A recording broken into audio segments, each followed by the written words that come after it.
Sir அடுத்து ஆனி மாதம் வரப்போகிறது. ஆனி மாதத்திற்கான பலன்கள் ஒவ்வொரு ராசிக்கும் எப்படி இருக்கிறது சார்? பொதுவா ஒரு தகவலை சொல்லிடுறேன், முன்னோட்டமா சொல்லிடுறேன். எல்லா மனிதர்களுக்கும் பிறப்பு முதல் இறப்பு வரை தீர்மானிக்கப்பட்ட ஒன்று. ஒரு ஜாதகத்தை பார்த்தீங்கன்னா 9 கிரகங்கள் இருக்கும். மாந்தியும் சேர்த்தா 10 கிரகம்னு கணக்கு. ஒரு மனிதர் வாழ்வதற்கு தேவையான ஆதாரங்கள் கிடைத்து கொண்டிருக்க வேண்டும். அதனால் முதலில் எல்லா நேரங்களும் என்ன புரிஞ்சுக்கணும்னா, ஏதாகிலும் ஒரு கிரகம் நம்முடைய வாழ்க்கைக்கு தேவையான ஆதாரத்தை நமக்கு வழங்கி கொண்டிருக்கும்.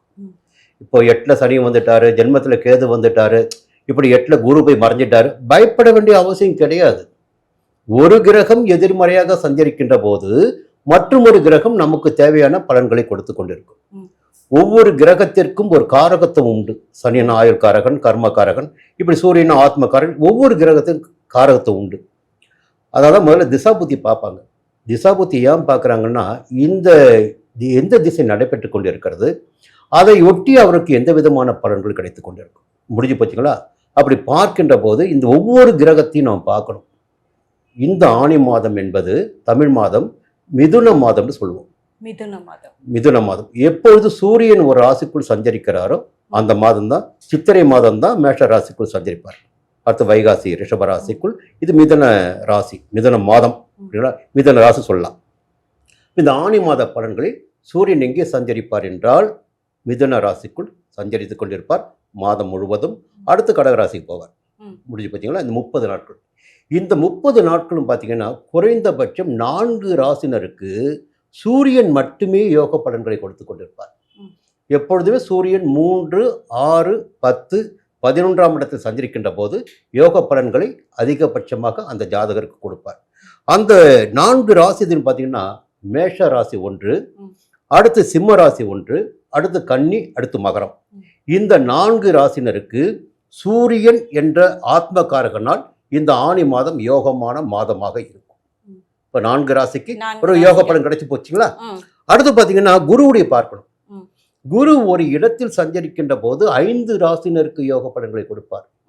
இப்பொழுது குரு சஞ்சரித்துக் கொண்டிருக்கின்றன்னு பார்த்தீங்கன்னா கடக ராசிக்குள்ள உச்சமாக சஞ்சரித்துக் கொண்டிருக்கிறார். 2ஆம் இடம் மிதுனம், 11ஆம் இடம் பார்த்தீங்கன்னா கன்னி, 9ஆம் இடம் விருட்சிகம், 7ஆம் இடம் மகரம், 5ஆம் இடம் மீனம். அப்ப இந்த 5 ராசினருக்கும் குரு பாதுகாப்பு கவசமாக இருந்து கொண்டு யோக பலன்களை கொடுத்து கொண்டிருப்பார். முடிஞ்சு போய் ஒவ்வொரு கிரகத்துக்கும் காரகத்துவம் உண்டு. சஞ்சரிக்கின்ற இடத்திற்கேற்ப பலன்களை கொடுப்பாங்க. அடுத்து சனி பாருங்க, அவரும் 3, 6, 11ஆம் இடத்தில் சஞ்சரிக்கின்ற போது யோகத்தை கொடுப்பார். இப்ப யாருக்கு 3ஆம் இடத்துல பாத்தீங்கன்னா மகரத்துக்கு 3ஆம் இடம், 7 சனி வரைக்கும் போச்சு. அடுத்து 6ஆம் இடம் யாருக்கு? துலாத்துக்கு 6ஆம் இடம். புரியுங்களா? அடுத்து 11ஆம் இடம் யாருக்கு? ரிஷபத்துக்கு. இப்ப சனி பகவானால் சுபிட்சம் அடைகின்ற ராசின்னு பாத்தீங்கன்னா மகரம், ரிஷபம், துலாம், இந்த 3 ராசினர் இருக்கும். இப்படி எல்லாம் அப்படி பேலன்ஸ் பண்ணிட்டே போகும். ராகுவால் ஒரு 3 ராசினர், கேதுவால் ஒரு 3 ராசினர், ஏதாகிலும் ஒரு கிரகம் இவர்களை வாழ வைத்து விடும். அந்த கிரகத்தின் காரகத்துவம் இவளை வலிமைப்படுத்தும், இவளை பெரிய செல்வாக்கு திகழ வைக்கும். இவளுக்கு எதையெல்லாம் கொடுக்க வேண்டும் அதை கொடுத்து கொண்டிருக்கும். நாம் எதற்கு இந்த மாத பலன் பார்க்கணும்னா, இந்த நேரத்துல இந்த ராசினருக்கு எந்த கிரகம் எங்கே சஞ்சரிக்கிறார்கள், அப்படி சஞ்சரிக்கின்ற போது எந்த விதமான பலன்களை இந்த ஜாதகருக்கு கொடுப்பார். இது பொது பலன் மட்டும்தான். பொது பலன் எடுக்கின்ற போது நட்சத்திரம், ராசி இரண்டையும் மையமாக வைத்து பொது பலன். சார், அடுத்து கன்னி ராசிக்கான ஆனி மாத பலன் எப்படி இருக்கும் சார்?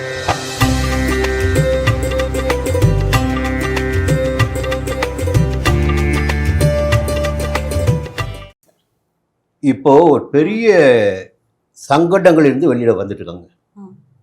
நல்ல நிலைமைக்கு வந்திருக்காங்க. எப்படின்னா, இப்போ இந்த மாதம் 10ஆம் இடத்துக்கு சூரியன், பொதுவாக 10ஆம் இடத்தில் சூரியன் சஞ்சரிக்கின்ற போது ஒரு நல்ல செல்வாக்கு கிடைத்திடும். உத்தியோகத்தில் இருப்பவர்களுக்கு, குறிப்பாக உத்தியோகத்தில் இருப்பவர்களுக்கு எதிர்பார்த்த இடமாற்றம் கிடைக்கும், பதவி உயர்வு கிடைக்கும். எந்த ஊருக்கு டிரான்ஸ்ஃபர் கேட்டாங்களோ அங்கே கிடைக்கும், எந்த இடத்துக்கு கேட்டாலும் அங்கே கிடைக்கும். முடிஞ்சு பார்த்தீங்களா? ஒரு பக்கம் உத்தியோகத்தில் இருப்பவர்களுக்கு இருந்த கவலைகள் நீங்கும்.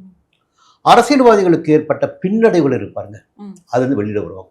ஏன்னா 10ஆம் இடம் ஜீவனஸ்தானம், தொழில்ஸ்தானம், அங்கே சூரியன் சஞ்சரிக்கின்ற போது அந்த பின்னடைவுகளிலிருந்து வெளியில் வந்து மீண்டும் பிரகாசித்திடக்கூடிய நிலை இந்த கன்னி ராசினருக்கு இந்த ஆனி மாதத்தில் உண்டு.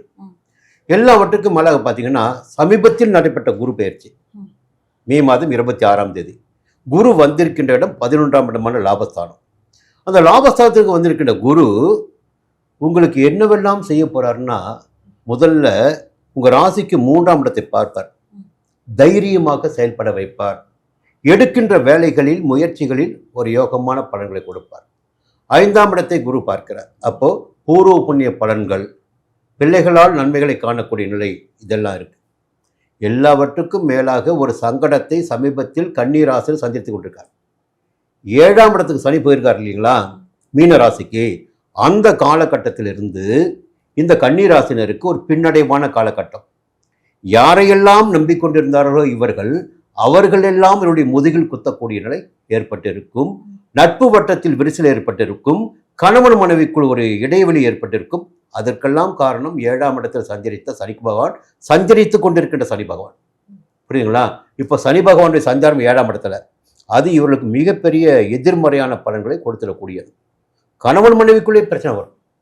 இப்போ குருவுடைய பார்வை அந்த இடத்திற்கு கிடைக்கின்ற போது, சனி பகவான் இவருடைய ராசியும் பார்த்துட்டு இருக்காரு 7ஆம் பார்வையா.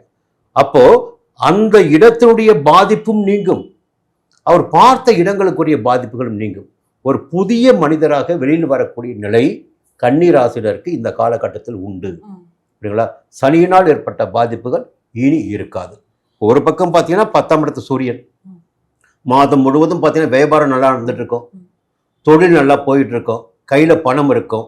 அரசியல்வாதிகளாக இருந்தால் ஒரு புதிய போஸ்டிங் கிடைக்கும், எதிர்பார்த்த பதவி கிடைக்கும், பொறுப்பு கிடைக்கும். அரசியல்வாதியாக இருந்தால் புரியுங்களா, பிரச்சனை கிடையாது. இன்னொரு வேலை வாய்ப்பு கிடைக்கும். எல்லாவற்றுக்கும் மேலாக இவளை தாங்கி பிடித்து கொண்டிருக்கின்ற ஒரு கிரக ராகு தான். கடந்த ஒரு வருஷத்துக்கு மேலேயாக 6ஆம் இடத்து ராகு, ருண ரோக சத்துரு ஜெயசாந்த் ராகு செஞ்சிருக்கின்ற போது ஒரு தனி மனிதனாக ஒன்மேன் ஆர்மியாக செயல்படக்கூடிய நிலை ஒரு மனுஷனுக்கு வந்துடும். அப்போ எத்தனை எதிர்ப்புகள் வந்தாலும், எத்தனை சங்கடங்கள் வந்தாலும், இந்த கன்னிராசினருக்கு எல்லாவற்றையும் சமாளித்தக்கூடிய சக்தி இந்த நேரத்தில் இருக்கு, இந்த மாதத்திலும் இருக்கு. அப்போ உடல்நிலையில் முன்னேற்றம் ஏற்படும். எதிர்ப்புகளால் இவர்களை ஒன்றும் செய்துவிட முடியாது. வழக்குகள் வந்தாலும் வழக்குகள் சாதமாகும். புரியுங்களா? எல்லா விதமான நன்மைகளையும் ராகு செய்து கொடுப்பார். புதன் 10ஆம் இடத்துல. அப்போ நிச்சயமாக தொழிலில் வந்து ஒரு பெரிய மாற்றம், முன்னேற்றம் கிடைக்கும். ஒரு புதுசாக இடம் வாங்க முடியும். பேங்க்கில் லோன் கட்டிருப்பாங்க, அது லோன் கிடைக்கும். ஒரு அக்ரிமெண்ட் போடணும், அது கிடைக்கும், கையெழுத்து போட முடியும், புது ஒப்பந்த டாக்குமெண்ட்டில். புரியுங்களா? எல்லா விதமான நன்மைகளையும் புதன் ஏற்படுத்தி கொடுப்பார். ஏன்னா இவங்க ராசியாதிபதியே புதன் தான். 10ஆம் இடத்துல புதன் ஆட்சியாக சந்திருக்கிறார். அப்போ புதனாலும் இவர்களுக்கு யோகம் இருக்கு. எதுவெல்லாம் கடந்த மாதத்தில் சங்கடங்களாக இருந்ததோ அவையெல்லாம் இந்த மாதத்தில் இவர்களுக்கு யோக மாதங்களாக மாறப்போகிறது. சுக்கிரன் 11ஆம் இடத்துல. அப்போ எல்லா வகையிலுமே பெரிய மனிதர்களுடைய தொடர்பு. புரியுங்களா? ஒரு பெரிய கனவு இருந்தது பாருங்க, அந்த கனவுகள் எல்லாம் நினைவாகிடக்கூடிய நிலை.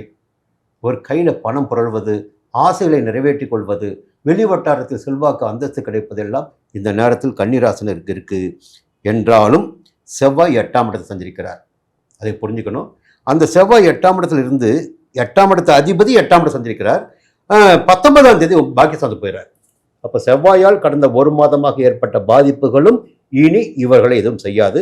எல்லா வகையிலும் இவர்களுக்கு இந்த மாதம் யோகமான மாதமாக இருக்கும். கடந்த கால நெருக்கடிகள் என்பது கடந்த மாதம் இல்லை, கடந்த காலம் எல்லாவற்றையும் கடந்து இந்த மாதத்தில், ஆணி மாதத்தில் ஒரு யோகத்தை காணக்கூடிய நிலை கன்னிராசினருக்கு உண்டு. இந்த மாதத்து பார்த்தீங்கன்னா 8ஆம் தேதி, ஜூலை மாதம் 8ஆம் தேதி மதியம் தொடங்கி ஜூலை மாதம் 10ஆம் தேதி வரை சந்திராஷ்டமம். இந்த நாட்களில் மிகுந்த கவனமாக இருக்கணும், புதிய முயற்சிகள் தவிர்க்கணும். எல்லா வித நன்மைகளும் கிடைக்கும். மீண்டும் அடுத்த மாதம் பார்ப்போம்.